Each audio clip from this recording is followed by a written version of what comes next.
Welcome, everybody. I'm Isha, the spiritual director of the Assisi Institute.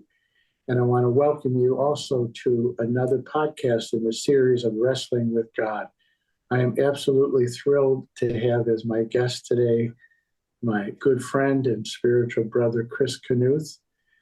And I really see Chris as a very enlightened, a very evolved human being. He is a practicing yogi, and he is deep and very faithful in his spiritual practices in the context of Kriya Yoga. But he's also a very successful entrepreneur and a very successful humanitarian. And he walks the talk and has been through his own transformational experience and continues to grow and evolve and transform. I'm not quite sure where our talk is going to go today, but I know it's going to be a really good talk. So, Chris, it's wonderful to have you. Let me just give a little bit of an introduction more formally. For over 27 years, Chris has been in the automobile business. He's the owner of Star Motors European service. In 2014, he started Star Motors apprenticeship program, training people, giving them job skills to be successful in the automotive industry. And in 2020, he started another program working with people in recovery, working with people who have been incarcerated, people coming out of the military, and giving them training, again, to be successful in the automotive industry. So, Chris, it's wonderful to have you with us. Anything you want to add to my introduction? And if I got something wrong, please feel free to correct me. No, thank you, Isha. It's really great to be here with you as well. And I just feel really fortunate that I was able to meet you a couple of years ago and to stay in touch and to, like you said before, grow together. Walk this path together. Everything you said was accurate, and as far as what I do in the world for work, and yeah, I'm happy to be here to talk about wherever we're led to take this. So, let me ask you this question: how do you explain yourself? And what I mean by that is, I also want to mention that Chris is married and he's a father and a grandfather, right? Yep. How do you explain yourself? And what I mean by that is clearly you are living a full, robust, human and spiritual life. You're successful. How do you explain that? Mm. The first thing that comes to mind is that my life has gotten so much larger as I've started to grow spiritually, and I think that and I see that happen to a lot of people when we go from selfishness towards more of a selfless life of being of service, and I just think that our lives get bigger, and our capacity to live them grows along with it. So I just feel like I'm just doing what I'm guided to do, and again, practicing non-attachment, taking action and just letting it go where it goes, and some doors close and new doors open, and I just try to do my best to be aware of which direction is open to me, and just one foot in front of the other. So you mentioned a number of things that I think have a lot of depth. One of them was you follow the guidance. Can you talk about what you mean by guidance and how you avail yourself to that guidance? And I just want to underscore this, because even though you're doing great things, and again, I think you are a wonderful example of a truly spiritual, good man. The same energy, the same intelligence, the same grace that is propelling you is really available to every person. So if you could say a little bit about, again, what you mean by guidance and how you tap into that. So one of the reasons I love working with people in recovery is because I feel like when life gets so bad, it just starts to close in on us. And there's in recovery it's called the gift of desperation. And I just think that when people are in that position, they are the most open and available to a spiritual awakening. And I think that in addiction and living life on the self-will, it takes a great deal of intensity to keep that all going. And when that intensity in that willpower, Yogananda talks a lot about the power of the will when it's directed in the proper direction, uh, really enables us to do incredible things. And so I really love working in that area because I just see people grow the fastest. And when it comes to guidance, one of my mentors had a saying, and it was ready, fire, aim. And I really love that because getting ready is, surrounding ourselves with the right people or the right information. It may be sitting in silence and meditation. There's a lot we can do to be ready. And then fire is to apply that. Another mentor was arguing one day about knowledge being power, and he assured me that knowledge wasn't power. And then I finally stopped trying to convince him, and I asked him, well, what does he mean by that? And he said that knowledge is potential power. Mm. And that really stuck with me because if knowledge is potential power, it doesn't turn into real power until we have the experience of applying it. And so for me, the guidance is getting still, getting quiet. Um, there could be an idea, there could be an inspiration, there's a spark of something, and then I fire it, take aim, or I take action on it, and then I see where it lands.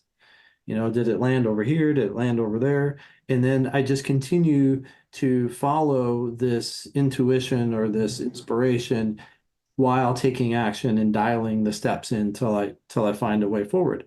And then sometimes the door closes, and that's okay too. And I just know that when a door closes, if I'm aware and my eyes are open to it, another door will open, and I'll just walk up to it and see what's there. Talking a lot, just telling people what you're doing, what you're involved in, just the same as I did to you a couple of years ago. I was like, hey, Shadas, I heard you talk about recovery. I work with lots of addicts and alcoholics, and I do this and I do that. And well, here we are, a couple of years later, talking about it again. So I just try to tell people what I'm doing, what I'm inspired to do, and then I let the resources and the people and the opportunities just fall into line. That's wonderful. We can just unpack a little bit of what you were saying. So I'm going to take a liberty here, but I think you pretty much outed yourself. So you're a recovering person. Like, Yeah. Oh, yeah. Yeah. 9 years of sobriety as of November. wonderful, wonderful. And I don't know if you use this term, but you talked about hitting bottom. Mm-hmm. And there's something about, I think it's a universal experience. I think recovering addicts and alcoholics have a PhD in it, and they have a lot to teach the rest of us. But it's a universal experience that in some way, shape, or form, if we are truly going to evolve and reach our full potential, there has to be some kind of breakdown, breakthrough. One of the things I often will say is that nervous breakdowns are highly underrated forms of spiritual transformation, but somehow we have to hit a wall where we let go of this imagined control, this imagined wisdom, this imagined power that we think we have so that something bigger can break through. Does that make sense? Yeah, it sure does. And I'm sure, because I know you, and it's not just something that happened once upon a time. I mean, there's a big hitting bottom, but I know that every day there's a kind of humility and emptiness you have that I think avails you to the kind of knowledge that you talked about. Mm-hmm. And I know that part of that is your meditation practice. The other thing that you said that, again, I think is so wise, how did you say it? It's ready, shoot, and aim. That in my own experience, that an inspiration, that's the word I will use, will come. Mm-hmm. And if I sit on it, and I have sat on inspirations more than I would like to admit, nothing happens. Yeah. But when I have the courage and faith in divine providence to act on something, it doesn't always turn out how I think it's going to turn out. Mm-hmm. But the metaphor I use, it's like Velcro. When you take the risk and you shoot, you put it out there, you talk about it, you experiment. It's Velcro in the sense that it gives God and other people something to stick to and to build on. So that It's not enough, you're right, it's not enough to have the knowledge, the insight, but then to act on that. Does that make sense? Yes, it creates momentum. Yes. How would you explain? I guess I'm asking you to explain yourself a lot today. How do you explain that momentum? So a lot of people have great ideas, and like you said, they never become actualized because either they'll get analysis paralysis, they'll sit in the ready mode way too long, or they'll feel like, well, I'm not prepared for that, or why me, or gosh, that's a big thing to accomplish, and they feel possibly inadequate. So when we talk about power, when we get to the bottom, what usually happens is we find that life on our own power is insufficient. It just stops working. It works until it doesn't work. And when it doesn't work, it usually looks messy. And we get confused and we get upset. And there's all kinds of drama that comes from that. But eventually, if we stay in that place long enough, we get to the point where we need more power, right? And so the momentum comes from, I think, from attuning ourselves to whatever this power is. I don't try to figure out what God is anymore. Just doesn't seem to make sense. But when I attune myself to the flow of life, to the process of life, to nature and to just this momentum that life itself has, when I just attune to that and just kind of catch a ride with that, then the momentum picks up. And then I seem to have the power I didn't know I had. And that comes through taking the action. And then another great thing is people come to help us. When we talk about what we're doing, we talk about our vision, it starts to attract people that resonates with them and they want to be a part of that. And then it creates a movement, and today's Martin Luther King Jr. Day. There was a movement there, right? That started with inspiration. And the more we talk about it and the more we apply ourselves and avail ourselves to that power, the more it grows. All right, so again, you're saying so much. I'm going to try to unpack some of it. Let's just start with the word God. What I say to people is God is the word we use to describe what can't be described, but because we're human beings, we can't not try. But God is the word we use to describe the highest good that we can possibly imagine and beyond. Mm-hmm. Now I'm going to apply that to what I think you were saying. That highest good isn't just a theoretical construct. It's not just something ethereal. It is literally a force. You can call that force love. You can call it a lot of different things, but it is that highest good is a force within time and space and within creation, that if we cooperate with it, it becomes the wind at our back and empowers us in a way that we couldn't ever possibly empower ourselves. Does that make sense? Absolutely. Yeah. Yeah. And I think something you mentioned about Dr. Martin Luther King has always been one of my personal heroes, and we're celebrating his life today. He surrendered himself to that power, to that highest good, to that force. And it became the wind at his back. And I like to tell people, again, at one level, his work is not done, or the work is not done. But he helped to bring about a revolution in the United States without firing a single shot. Yeah. That's that potential and that power. And the good news is we all have, and I'm going to use some computer language, and I'm probably going to, mess it up, but we all have an app for that highest goodness. We all have an app for that divine power. We just have to learn to develop it. And again, what I love, Chris, about what you said, it comes from your own sense of powerlessness at the egoic level. It comes from listening, but then it also comes from taking the steps so that that power, that force has something to work with in our lives.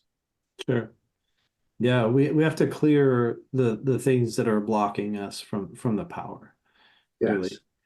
And I think for a lot of people that have great ideas, that fear of taking action, it's like being a parent. Like, how much can you prepare for that?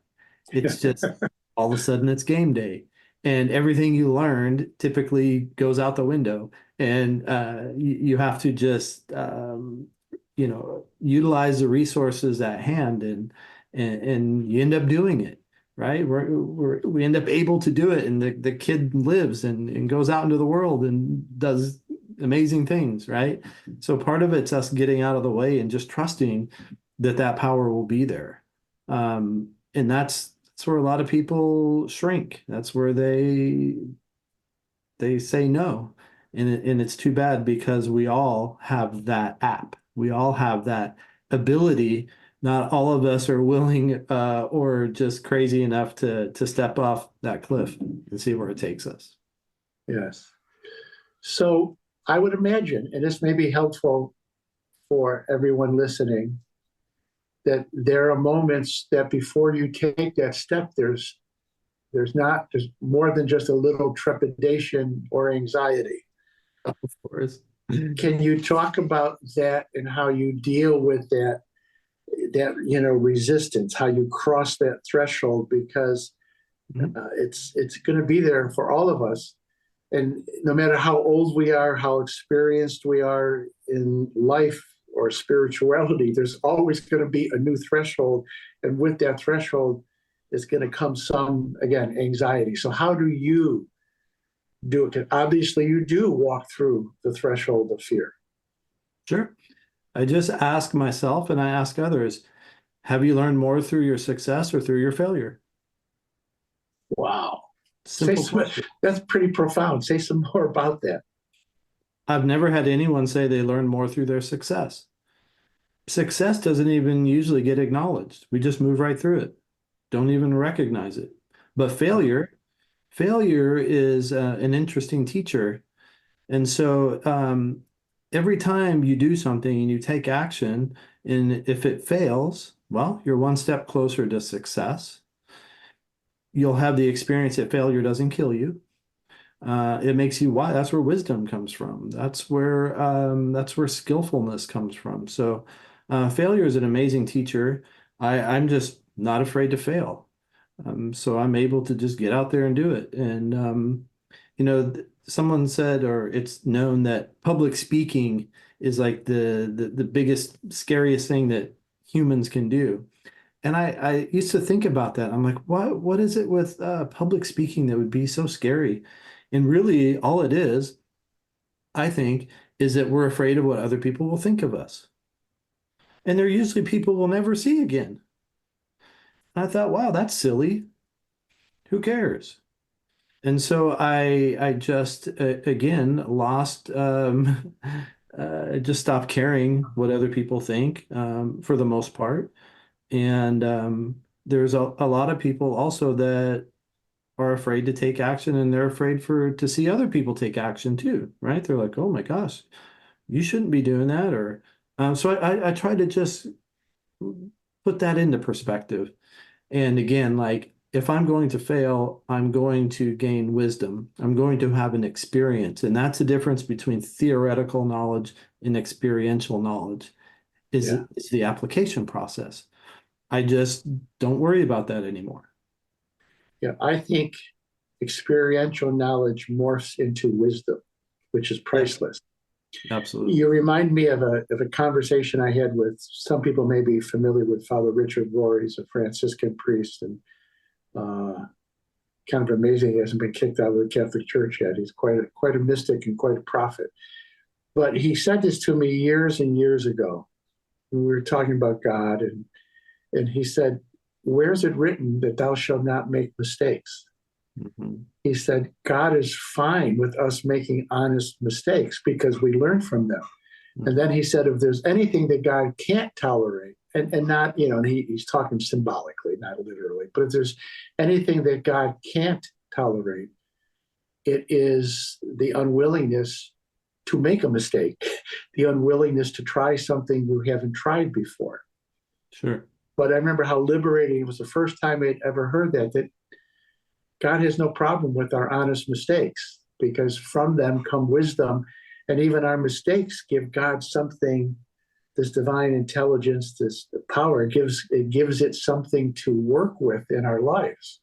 Sure. One of my favorite stories from the Jewish scriptures is the story of Abraham, and I'm going to update it a little bit. He was relatively old, living in his father's, within his father's tent and herds. And so what I like to say, he was like a 30-something playing video games in his father's house all day. And one day God says, Abraham, I got this job for you to do, and I'm going to tie this into you in a moment, this one piece. And it wasn't for Abraham. He said, I'm going to build a great nation through you. Your life is no longer about you. It's about those that are going to come after you. And I want you to leave your father's protection, your little narcissistic womb, and I want you to go.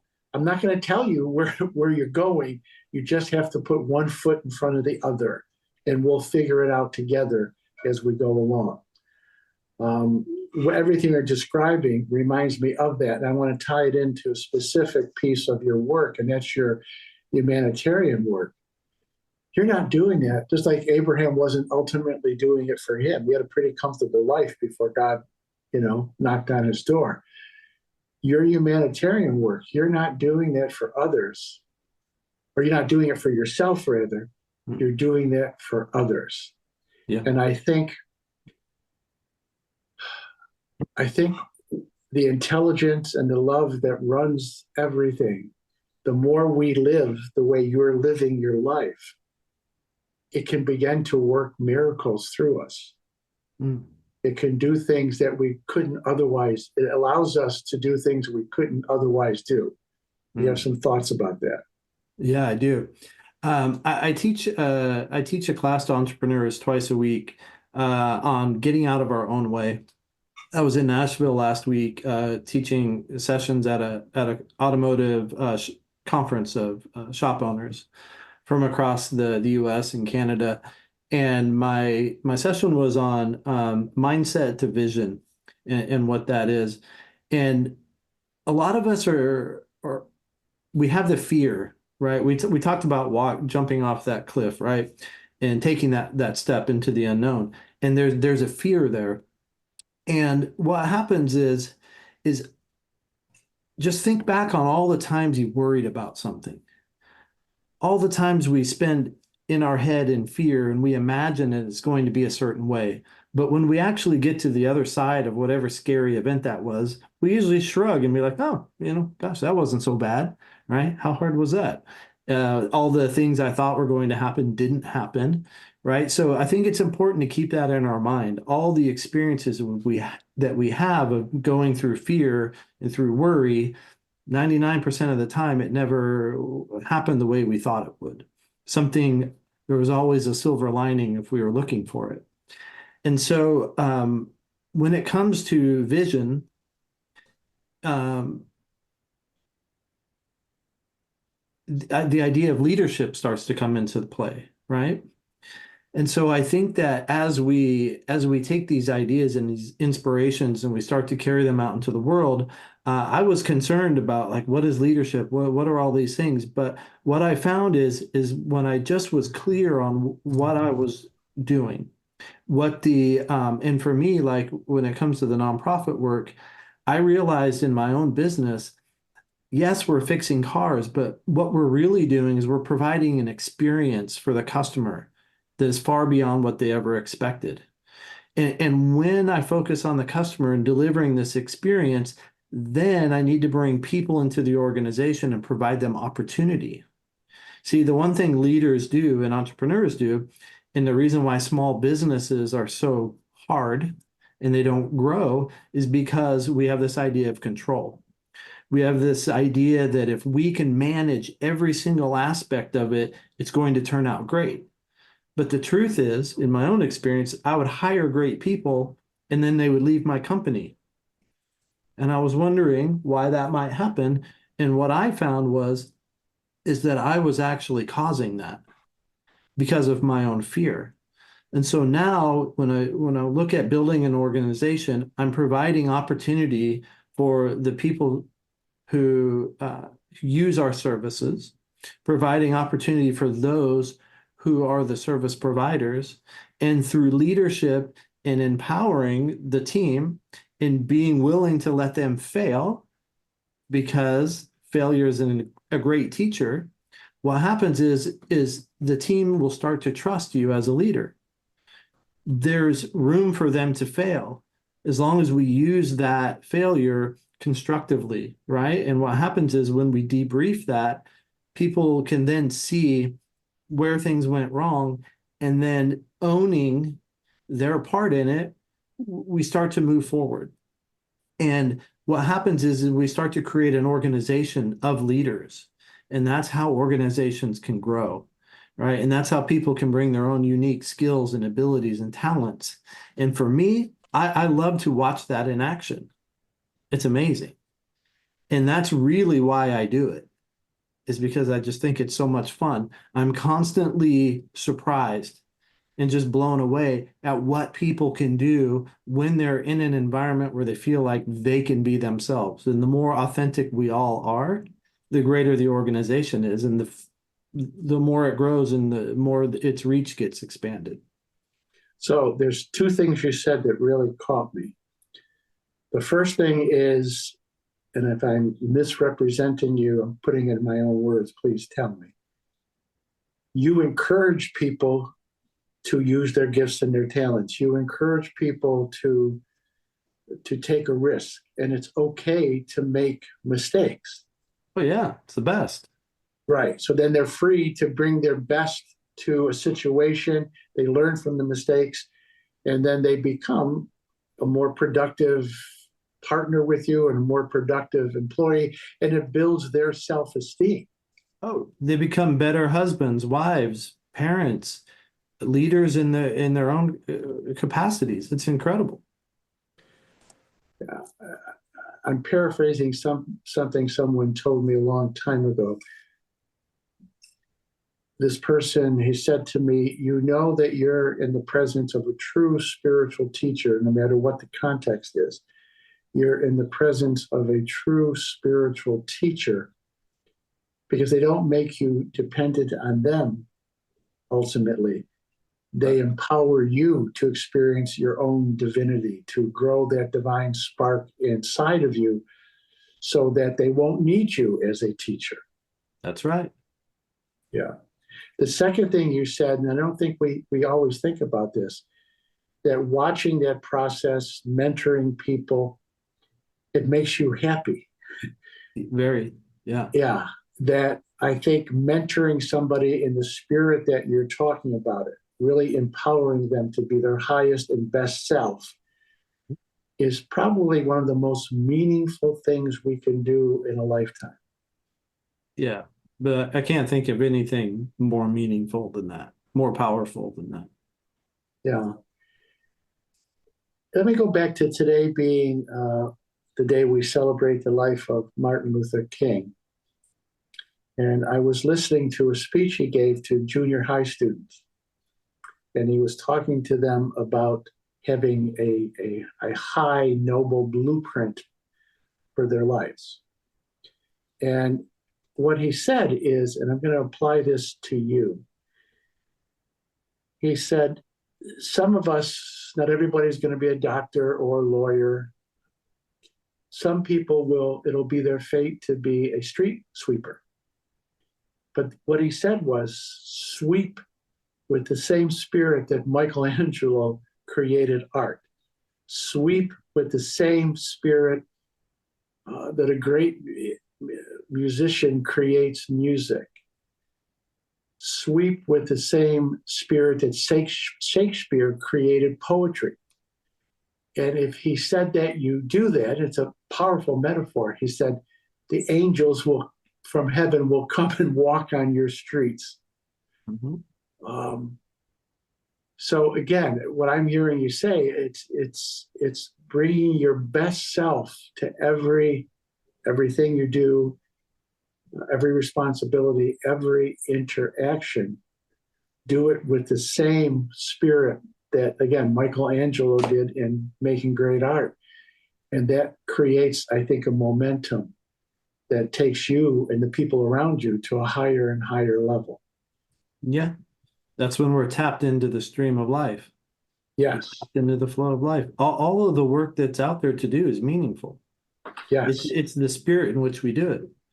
I was in Kigali, Rwanda, and the people there actually sweep the streets with brooms. It's incredible. It's one of the cleanest, and there's such a spirit of love and devotion to sweeping the streets. It's amazing. It's amazing. Well, let me tell you a personal story. This is probably 35 years ago. I had a wonderful first meditation teacher, and he was actually a recovering alcoholic also. So he treated me like I was his sponsoree. So every morning I had to call him. And one morning he said to me, because he knew I was a little bit loose with the details of life, not disciplined. And he said to me, did you make your bed today? And I said, no. And he said, well, are you going to make it? And I said, are you my mother? And he hung up on me. Mm-hmm. So I made the bed, and I called him the next day, and he said, did you make the bed? And I said, yes, I made the bed. Why is that so important? And he said to me, if you can't do those simple things with responsibility and focus, he said, I'm not going to teach you the bigger meditation techniques because you will misuse them and they won't work for you anyways. Mm-hmm. And it was a very important lesson that he taught me. Yeah. Yeah. I'm glad you shared that. That reminds me of something that I talk a lot about when it comes to growing a business. A lot of business owners have aversions to certain tasks, right? Mine was marketing. I didn't like marketing. I do a newsletter, have done one for many, many years. I didn't like doing the newsletter. I didn't like recruiting, didn't like hiring. And I would talk about it, and I would tell people how I didn't like it. But what happened is one day I realized that these things that I didn't like to do, if I could change my attitude a tiny bit, because I realized the only difference between having a good time and a bad time was what I was thinking about it, the story I was telling myself. So I decided to go in it with a different attitude. And I went into these tasks that I didn't like for a couple of reasons. One, I realized that they were the keys to my freedom. Because in entrepreneurship, where I wanted to go is I wanted to be able to create a company that would run without me. And I would have the freedom to do whatever it is I wanted to do, right? So I had this idea of freedom. The other thing here is that when I look at aversions, and if I ask myself, hey, is it possible that I could have a new experience with this? And then it might not be as bad as I think, right? I could actually even have fun with it.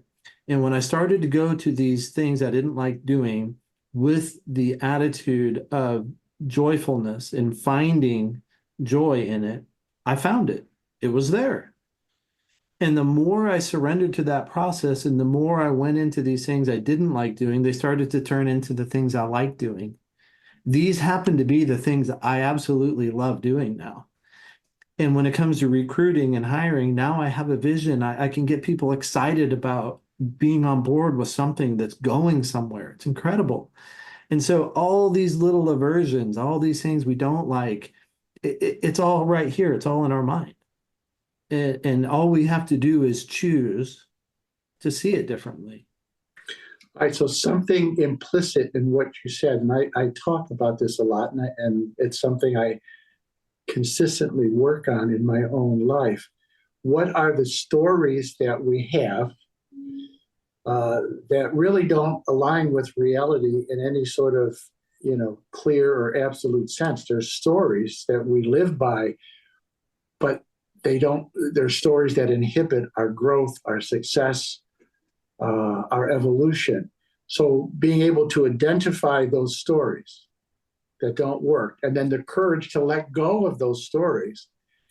And for me, this is the paradox. When I let go of these stories, then there is a new level of knowledge or wisdom, not a story per se, but really an intuition, an insight bubbles up that allows me to move forward. So I think being able to identify the stories that inhibit you, that limit you, is very important in the spiritual life and in the business life, in every area of life.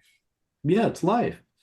But it's the internal and the external dialogue. I just started really becoming aware of my words. Yes. Words have the power.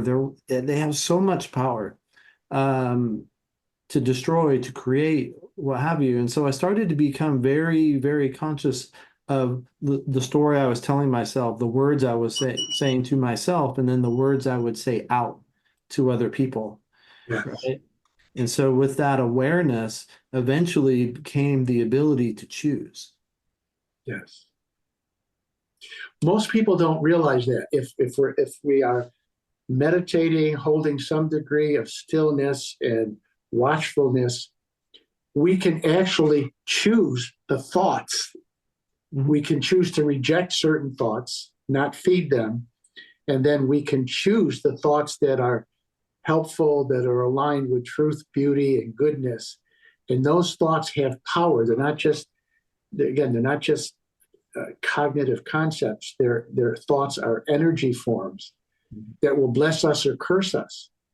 Yeah. So I don't think a lot of people realize that over a period of time, with all of these disciplines and practices, that we get to choose the thoughts, and we can choose thoughts that emerge from the silence. They emerge from the eternal presence. They emerge from the source of all wisdom. We get to choose those over a period of time, and they really do change our lives. I remember something, a mentor said many years ago to me. He said, don't say things that weaken you. Right. He said, it's okay to acknowledge when you messed up, where your imperfections are, but don't say things that weaken you or take away from your human dignity, because then that will set into motion a whole negative series of consequences. Mm-hmm. Yeah, and this is the practice of being the witness. Yes. Being able to see how these thoughts, how these words, how this language aligns with where we're trying to go. Yes. Right? So keeping that pole star. Right? Yes. And it's in my experience has been, it's not always comfortable witnessing. Of course not. I had something happen a week or so ago. I've really been, since Thanksgiving, following an Ayurvedic kind of diet and lifestyle. Been doing very good. But I had something that day that really, really bothered me earlier in the day. And when I got home at night and was with my wife, Vicky, the urge to raid the refrigerator was really great. Now, I knew I wasn't hungry. I knew it had to do with some emotional discomfort. And I was able to stand back and watch it. But there was a little bit of time where the watching it was uncomfortable. But if you can just stay in that watchfulness, opening to a higher grace, a higher intelligence, to the wisdom of your own soul, the discomfort will pass. And then you have the freedom to choose a whole different way forward. Right. we start to become comfortable in discomfort. And that kind of takes us back to the very beginning here. The more comfortable we are being in fear, the more comfortable we are with the possibility of failure, the more comfortable we get in observing discomfort and just being present to it. It's when we push it off that it keeps coming back, right? Yes. Cycling back. But if we can just accept it, it's like, all right, this is super uncomfortable. I'm going to stay present to this process. And I believe that's when the lessons are learned and we don't have to keep going through the same things. Absolutely. And you reminded me of something I just heard recently, that the vast majorities of our fears are mental. Yeah, they're all mental. Danger is external. So if you're walking through the woods and a big bear confronts you, there's the experience of danger is real. Sure. But the fear are the stories we tell ourselves around our circumstances, and they're just mental. Yeah, and there's a lot of talk of this today, right? When we are constantly stuck in that fight or flight response, it makes us sick. It makes us Yes. sick mentally, physically, spiritually. I think now more than ever, there's all these ailments and diseases that no one can put their finger on what they actually are. And I believe it's just the physical response to stress and to fear and all these things. And I think that as we learn to manage these things, we experience less stress, right? We experience better health because we're in this state of equilibrium instead of being on high alert all the time. There was a study done years ago at the local university here, the University of Rochester. I think the researcher was Candace Pert. I think she's left the body since then. But what her research showed was every thought we think creates a neuropeptide. Yep. And if we think negative thoughts, our body creates a neuropeptide that weakens our immune system. If we think loving and positive thoughts, then the body creates a neuropeptide that strengthens the immune system. I think we're going to move towards a close, Chris, but I want to ask you one more question. And you and I share a lot of classes together, and I've heard you say this on a number of occasions. A lot of people listening are going to be into yoga, into meditation, into spirituality. And one of the things that you stress that I just think is right on, and I'm going to use my own words and then you can respond, but I'm always inspired by what you say, and again, using my own words, that our spiritual evolution, our spiritual enlightenment, our spiritual realizations are not just for us, but in some way, shape, and form, they're meant to be shared and given to others in the world as a gift. There's a notion that the Buddhists have that no one is liberated until everyone is liberated. Mm. Any final thoughts about that? Because I see that's how you live your life. Mm-hmm. I think this process that we've been talking about, my experience with it is it removes all the layers that block the light. You know, we all have the light. We just have varying amounts of debris, restricting the light, right? And so as we start to peel these layers of what we're not, what we're left with is what we are, which is light. And if you look at a lamp outdoors in the summertime, well, it attracts, right? The bugs are attracted to it, right? And I think that each of us have a unique signature of light that's attractive to other people, right? Some people are going to be attracted to us and other people are not, and that's okay. But if we're all owning that, right, and being that, then we can trust that the right people are around us. And we, the world, as we talked about with jobs, like there's many jobs, there's many things that need to be done. And the more we let our own light shine, the more people feel like they can let theirs. And it's the ripple effect from that is incredible. I think you're right on. Well, Chris, I have found this conversation to be very energizing. And I don't say this lightly. One, I consider you a dear spiritual brother, and I consider you a very bright light in the world. You're doing wonderful work. You inspire me, and I know you inspire many. Do you have a website or anything you want to share for people who might want to be interested in your work or get to know you better? Anything like that?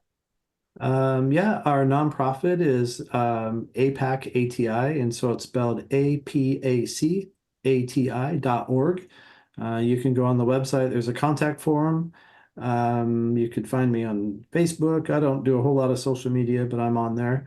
But yeah, the quickest way is to go to apacati.org. You can send me a note through there, and be great to meet you. Wonderful, Chris. And those of you listening, if you like this podcast, please give it a like. If you want to share it with somebody. I would appreciate that. If you want to subscribe, please subscribe. Make a comment, please go ahead and do so. And again, Chris, I want to thank you very much. And we will talk soon. God bless you, and God bless everybody tuning in. Namaste. Namaste.